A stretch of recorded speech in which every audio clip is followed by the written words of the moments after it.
So moving back to the Queens, New York City market, I feel like there's just been this political attack on landlords Yes.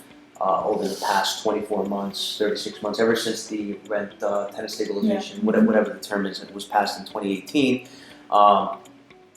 There has to be a change in the way we approach real estate in New York City. If we keep driving the people who own the buildings, that employ people, that keep the economy chugging along, for lack of a better term, it's going to be bad for New York in the long term.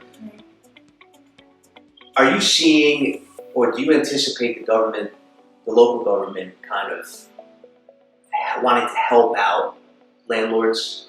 Or do you think this is just going to continue? Unfortunately, I don't. I wish I did, because I think landlords are, I think when people think of the word landlord, sometimes they think of a huge company in Manhattan with so many buildings. But I mean, we know personally and work for and have represented and are landlords ourselves of small buildings. And, it's sad to see how they've been demonized in some ways. And of course, there's bad landlords and there's bad anything and everything.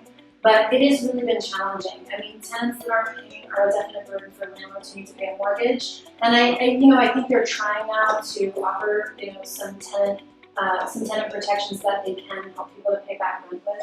But it's a real challenge for people. Let me put you on the spot here. Sure.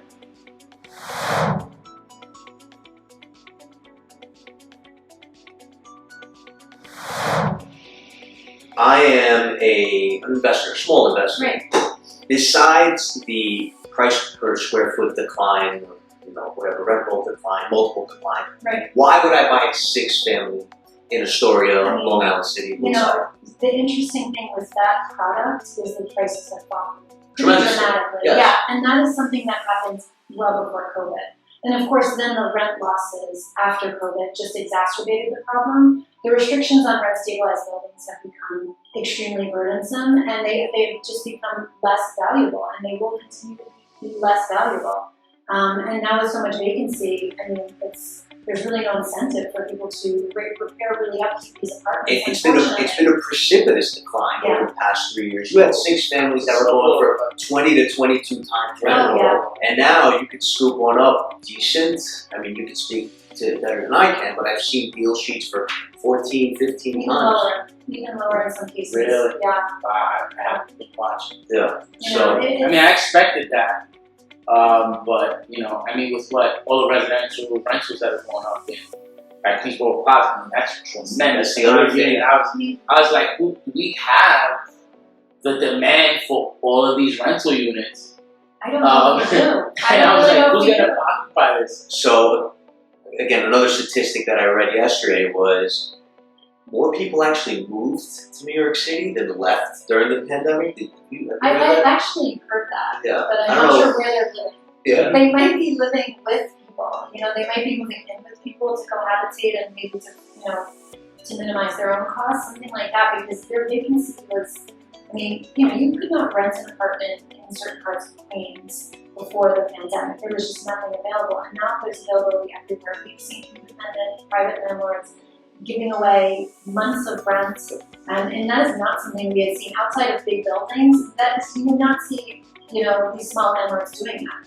My concern there is, right, so obviously there's different levels of landlords, 6-family, which obviously opens you up to rent stabilization and control, but then you have the mom and pop neighborhood, the 4-family and below, right? Yeah. Which obviously they're not subject to a lot of this control, they're still subject to the city ordinance or whatever they got going on with rent stuff. But ultimately, if we continue racing to the bottom with these rents, it's going to kill the city. It's going to kill the 4-family, the 2-family owner, the 3-family owner, and then what happens to those? You know what I mean? What happens to those properties? Prices and investment properties reflect that. Yeah. And they are down. You're talking about a market that overall is up, but strict investment properties are down, even the small ones. People are not interested in those properties right now. Look, some people are, and there's opportunity in that part of the market. We see it with people negotiating when they're purchasing, taking on someone else's tenant, that fear of someone else's tenant. And some of it's really unfounded. Obviously, there's wonderful tenants paying in a timely fashion, But it's so pervasive in the media. People are very, very nervous about being a landlord, and especially if they're a first-time home buyer. They've never been a landlord before, so we're going to continue to see that, unfortunately. And so with the economics changing so much, these rent stabilized properties, have you seen an uptick in listings? I think people are going to hold on and see what's going to happen. I think, again, a lot of this predates COVID, so we haven't seen a lot more big buildings coming on the market. I think people want to hold on and they're just hoping that prices will recover. But yeah, I mean, of course, these people need to sell in every market, so there's some to the market. But we're not seeing booked on them. And going back to your the free market connection that you were making with 4 families and under, unfortunately, the New York City Council has been discussing implementing universal rent control, which would be a further blow to real estate, especially in secondary markets within the city like Queens and Brooklyn. Right. I just don't see wisdom or the economics of it, but we'll see what happens. I mean, it's also interesting because the taxes have just really gone up. And the taxes have gone taxes up. are really quite high. I mean, if you're in tax class 1 or 3, but look at like the poor condo and co-op buyers. I mean, the taxes are, as you can see too, are higher than they are in single family homes. And it's like you cannot continue to be burdened by these taxes and then at the same time rents are dropping, everything else costs more. It's really a challenge for people. And we'd be remiss if we didn't mention 1031s and what's on the table now with the Biden administration and the presidency looking to get rid of that. And I hate the term loophole because it's not a loophole. It's a specific portion of the code that people have been using, and investors and sellers of investment properties have been using for decades at this point. In Western Queens, where there are so many investment properties, that's further going to drive prices down. It has to. Yeah, I mean, people are very, very nervous about that prospect. And I don't know if it's aimed more at Wall Street investors and that type of whether it affects your REIT or it affects the person who owns a 6-family. It will eventually affect the real estate market I mean, even if an asset's not performing for you, right?